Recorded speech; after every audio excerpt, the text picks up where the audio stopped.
Hey guys, it's Affirman again. Welcome back to another video, and while you might think this is a return to a slightly older series, it actually isn't. If you recall, I started the series around September where I gave you all my top 10 favorite Pokemon from each region and graded their shiny forms. While I will be advancing regions in today's video, unfortunately I won't be grading their shiny forms. While this might be a little sad for me because I like sharing my opinions on shiny Pokemon, I'll be very content with simply giving you my opinions on the Pokemon themselves. As you could probably tell by now since it's the video you clicked on, I'll be giving you my personal list of what Sinnoh Pokemon are the best of the best, and while some of my opinions might disappoint some people, that's part of the fun of doing these videos in the first place. So sit back, relax, get your fingers and your keyboards ready for the comment section, and enjoy my list of the top 10 best Sinnoh Pokemon. For the first time, I actually won't be starting off this list with a legendary, but instead a pseudo-legendary. Garchomp is a very familiar Pokemon to my younger self. Before I grew heavily into my Pokemon obsession, Garchomp was one of those Pokemon I knew of because of my brother's Pokemon card collection. I never knew exactly what it was, but the way it stood with its big strong jaw and sharp teeth reminded me of a shark, which I would of course find out later on that land sharks are exactly what it's based on. Sharks really interested me as a kid, and although they weren't my favorite animal, I still thought they were pretty cool. When it came to actually getting into Pokemon, the anime is where I started learning more about Garchomp. In the X and Y anime, Professor Sycamore's lab was taking care of a Garchomp with the ability to Mega Evolve. I don't remember exactly what the episode was about, but I'm assuming it was, wow, a Garchomp! Mega Evolution! Oh crap, Team Rocket still said Garchomp! Hey, we defeated Team Rocket! Which is most likely not far off from what it really was. Getting into the games is what really got me into Garchomp, however. While I didn't ever use one in the game, I really admire the Pokemon in total, and it's really up there in terms of pseudo-legendaries. All other Pokemon on this list are ones I have used, so I feel like it would be unfair to rank it any higher. The number 9 spot might just gain some specific type of comment from anyone viewing the video just because of what Pokemon it is, but I assure you, there's plenty of explanation behind this one. I used to hate Wormadam. It's a bagworm that's literally just a massive pile of leaves with a face, and when you've never even used it, there's really no reason to like it in the first place. If you've ever come across my top 10 least favorite Pokemon video from around the start of my channel, then you might know that Wormadam was on that list. While I can't remember my explanation for hating it, I can tell you anything I said about it before has been scrapped. In my Pokemon X randomizer Nuzlocke, right after starting the game with a Rayquaza, I journey forward, excited to pick up the first encounter of the game. When I came across the grass patch that granted me the encounter, a Wormadam spawned before my eyes. I was honestly disappointed with how the RNG gifted me at this moment, as I was sure there were better encounters to find in the grass. Throughout the game, especially when it learned a Psychic-type move, I had started to realize Wormadam wasn't as bad of a Pokemon as I thought it was, and it turned out to be more useful than anyone would have expected. Unfortunately, while battling through grunts in one of the Team Flare's secret bases, one grunt with a Slowbro randomly used V-Create, because randomizers do weird things to Generation 6 games, and French the Wormadam went down. I will forever cherish the playthrough that opened my eyes to how good this Pokemon really is, and I will consider using it in the future. Moving on to the number 8 spot, Giratina takes the cake for a few reasons. Ever since I laid my eyes on shiny Giratina, I knew it was one of my favorite shinies ever. The blue, white, and black together complete such an amazing shiny that I've seen zero negative comments about. As far as Giratina goes, it's a pretty solid legendary. Ghost Dragon is such an awesome type combo that we only saw from this Pokemon until the release of Dragapult. For that reason alone, I always thought it was pretty cool, but it wasn't until my Platinum Randomizer Nuzlocke that I was shown how truly awesome this Pokemon can be. While in the Distortion world, I had been hyped up to see what Giratina was randomized to for a very long time. But to my surprise, either Giratina was randomized back to Giratina, or it just didn't get randomized for some reason. I obviously ended up catching it, and I had just decided to add it to my team. Its name was Gary, which I know is the most creative name for a Giratina of all time, but I added it just because it was the mascot of the game, and why not just add it? Gary the Giratina was on the final squad of the game, and while it didn't get used much, I still realized how cool of a legendary it is. I know that can be said about nearly any legendary as long as you end up using it, but Giratina is one of the only Black's legendaries I have used towards the end of the game simply because there was a spot open on the team, rather than having to make a decision to drop a team member just to use it. Moving on to the number 7 spot, Spiritomb is another ghastly Pokemon to land the list. When I finally got my hands on a copy of Pokemon Diamond and was about to start my game, I planned my team I was going to use for the game, which is something I used to do to ensure I was making a creative team with at least 3 Pokemon I had never used before. Spiritomb was the treasure I had my eyes on, and I was sure it was going to make the team. Unfortunately, due to my low comprehension skills at the time, I was confused on how to obtain Spiritomb and ended up giving up. However, fairly recently, I was given the chance to grant my wishes and finally use the Ghost Dark type for the first time ever. If you haven't been keeping up with my Heart Gold Randomizer Nuzlocke, then you might not be aware that on the way to Price's gym, we ended up catching a Spiritomb as our encounter in Mount Mortar, and I was ecstatic. but I didn't have a spot on the team at the time. Unfortunately, when we got to Claire's gym, spoiler alert, the final gym trainer before the gym leader ended up killing Olga the Hypno, giving us a free spot on the team. A bad situation turned into a good one when I decided it was Dark Souls the Spiritom's time to shine. As of right now, episode 29 is the most recent episode of the series, and Dark Souls has done a lot for the team. He puts encounters to sleep when needed, is our Dark type user, our Ghost type user, and our Psychic type user on occasion. Not only am I enjoying the use of Spiritomb finally, I also have become super attached to it. It's just a great Pokemon overall, and I definitely think it was worth the wait. The next spot has a lot of backstory to it, and the Pokemon to land in it is none other than Gallade. I knew plenty about Gardevoir before I got super into Pokemon.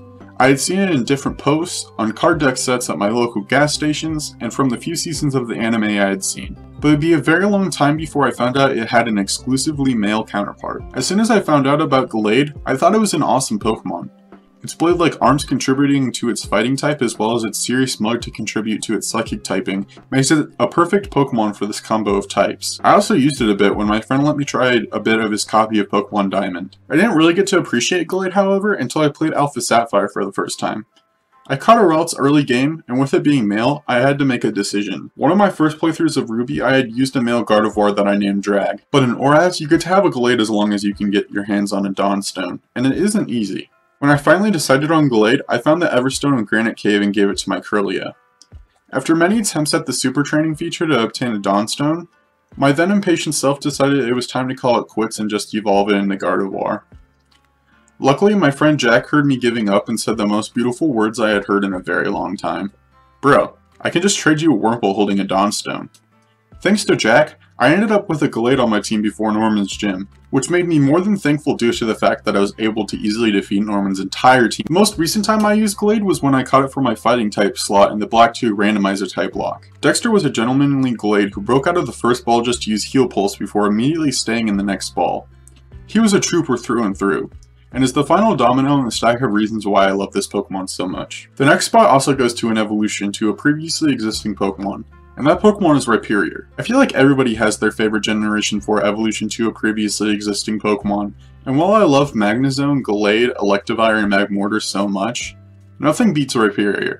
My earliest memory of Rhyperior is from my brother's only TCG tin, which featured Rhyperior. This of course was from a Diamond and Pearl set, but since losing the lid, I don't remember which set it was from. I was curious about this Pokemon, considering it looked pretty dopey and the fact that it didn't have ears bothered me.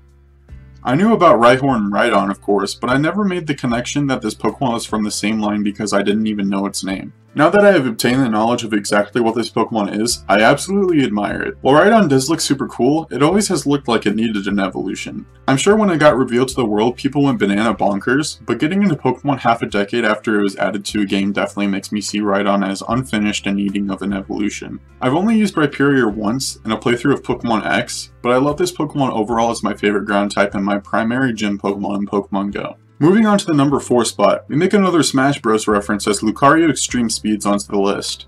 I'm sure I've mentioned this many times, but my love for Smash Bros came a few years back before my Pokemon one did. While we'll get to how I didn't know what Greninja was when it was announced for Smash 4, I will mention this time that I got into Lucario through Smash Bros. Wii installment. When my brother and I played through the Subspace Emissary, we got to the Ice Climbers episode, and as Popo and Nana were climbing up an iceberg, a certain fighting type Pokemon was making his way up as well. My brother was jumping in his seat with excitement, which of course left me confused because, well, I never found the Ice Climbers that interesting, so I was like, okay Billy, they're not that special. I soon found out that my brother couldn't contain himself because Lucario was making his debut in the story mode. He proceeded to explain that Lucario was one of, if not his favorite Pokemon of all time, and he was waiting to get it for our roster. I had never seen Lucario before, obviously, but something about it made me so happy to see. It has a certain aura, other than the fact that it reads them, that makes it so likable even if you don't know much about this Pokemon. I was led to believe Lucario was a legendary Pokemon for some reason, but even after finding out it wasn't, I couldn't help but just love this Pokemon anyway. Proving the fact that it's a fan favorite worldwide. I've used it in too many playthroughs of too many generations to count, and as a retired Lucario main, I can definitely say this Pokemon is just great outside of the games as it is within them. Taking the number 3 spot definitely would not have even been thought of by me before these past couple of months. Making another reference to Heart Gold, one of the earliest encounters I received in the series was a Floatzel. I've always been lukewarm with this Pokemon, knowing it exists but frankly seeing it as mediocre. I never really considered using it, but as my team wasn't even full, I thought it wouldn't be a bad idea just to keep it. At the current point of the series, I'm definitely glad I decided to keep it. Tails the Floatzel learned many useful moves throughout the series before it was finally doomed to be my water HM slave. And spoiler alert, it died recently. Similarly to Wormadam, using an unexpected Pokemon in a series on the channel not only helped me grow a bond with it, but having it known as an MVP throughout the series just to have it ripped from my grasp finally helped me appreciate the Pokemon as a whole. While the design for this Pokemon is pretty simple for what it's based on, getting a bond with it shot straight up to the top 10 list, and I couldn't be happier. The number 2 spot is probably on everyone's favorite Sinnoh Pokemon list, and that's due to the fact that it's a sick Pokemon that should never be disrespected. Excuse me.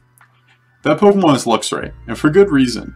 If you have ever seen this Pokemon and don't name your male one Simba, Mufasa, or Scar, or your female one's Nala, then you're probably original with your nicknames. But myself, on the other hand, am not. I refuse to play an unrandomized Generation 4 game without a Luxray. It's a strong staple for any team, being an early game electric type that happens to learn a lot of dark type moves for not being a dark type.